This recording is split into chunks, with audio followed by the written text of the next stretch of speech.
Hello बच्चों। हमारा प्रश्न दिया हुआ है विटामिन बी मनुष्य के शरीर में संचित क्यों नहीं होता है। चलिए समझते हैं इस प्रश्न को। अगर इस प्रश्न को समझना है तो इसकी मुख्य अवधारणा को जानना होगा। मुख्य अवधारणा में हम लोग को समझना होगा विटामिन के बारे में। ठीक है। मुख्य अवधारणा में हमें क्या समझना होगा? विटामिन। विटामिन विटामिन क्या होता है?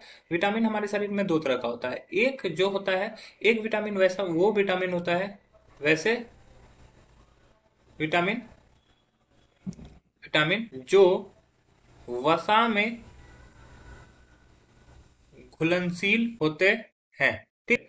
कुछ विटामिन ऐसे होते हैं जो वसा में घुलनशील होते हैं, और कुछ विटामिन ऐसे होते हैं जो कि जल में घुलनशील होते हैं। वैसे विटामिन जो जल में घुलनशील होते हैं। अगर बात करें हम विटामिन डी की, तो डी हमारा वसा में घुलनशील विटामिन होता है। ओके।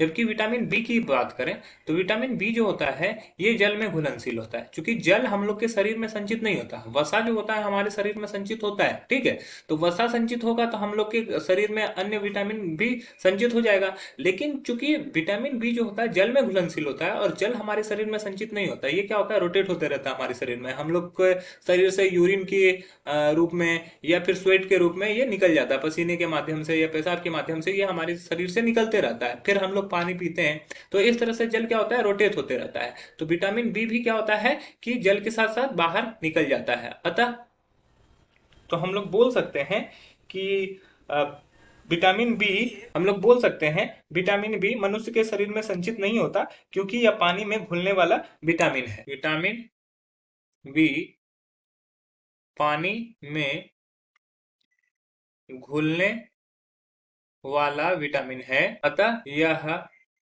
मनुष्य के शरीर में संचित नहीं होता।